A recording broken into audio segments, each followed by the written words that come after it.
Sir, अभी अभी खबर मिली है कि टाइगर लौट आया है।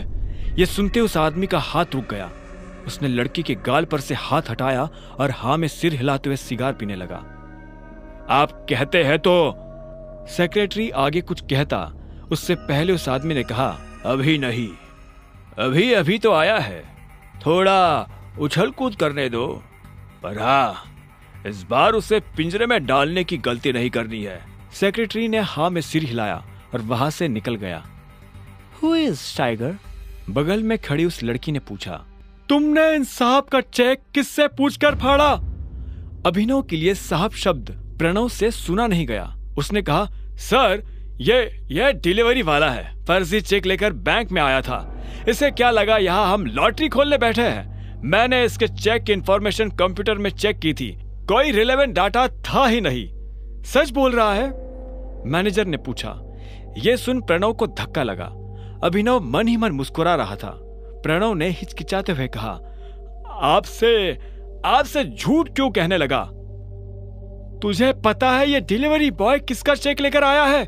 अकरम सर का। क्या?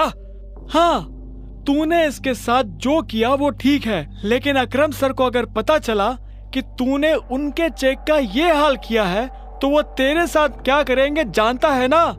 मैनेजर ने कहा। अकरम का नाम सुनते ही प्रणव की हालत खराब हो गई थी।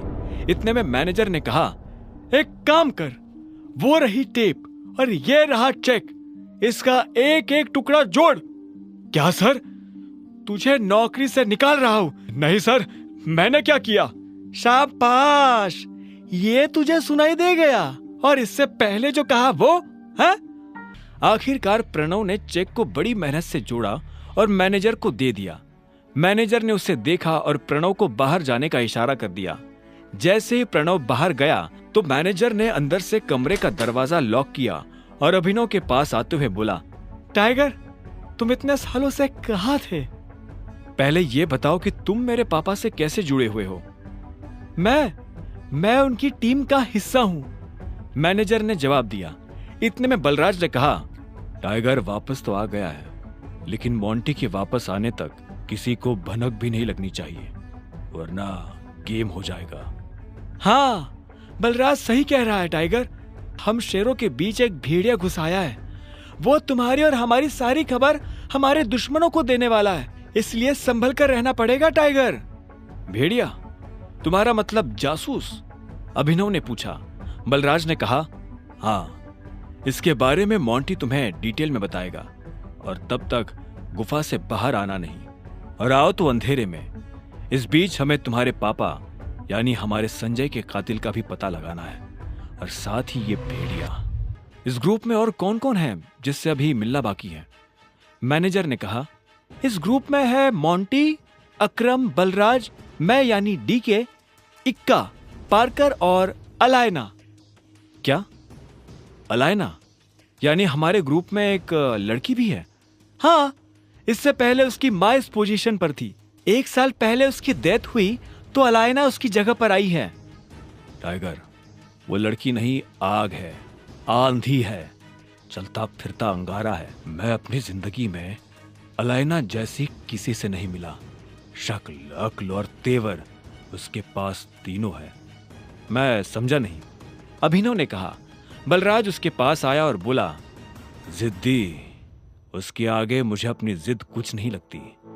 कहने को ग्रुप में वो बस एक लड़की है, लेकिन उससे पार पाना हम में से किसी भी मर्द के बस की बात नहीं है। यह सुनते ही अभिनव समझ गया था कि बलराज का इशारा किस तरफ है। अलायना को यह मनवाना कि वो टाइगर है अभिनव के लिए भारी होने वाला था। तुम जल्दी से उससे भी मिल लोगे, पर वो तुमसे मिलेगी या नहीं पता नहीं। मुझे नहीं लगता कि टाइगर के लिए उसे मनाना मुश्किल होगा। मैंने जैसा सोचा था यह आदमी वैसा है नहीं। बलराज की यह बात सुन डीके के कान खड़े हो गए। उसने बलराज को देखा और बोला, टाइगर ने तुम्हें रिंग में पटका क्या? यह सुनते ही बलराज जोर से हंसा और उसने हाँ में सिर हिला दिया।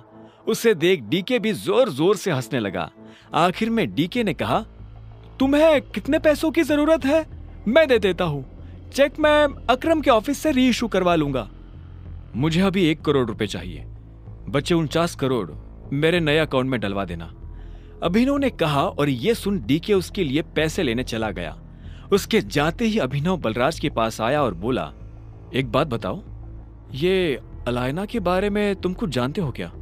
आगे की कहानी जानने के लिए देखें अगला एपिसोड सिर्फ पॉकेट एफएम के यूट्यूब चैनल पर, और द रिटर्न ऑफ टाइगर के सारे एपिसोड्स को सुनने के लिए डिस्क्रिप्शन में दी लिंक से डाउनलोड करें पॉकेट एफएम ऐप।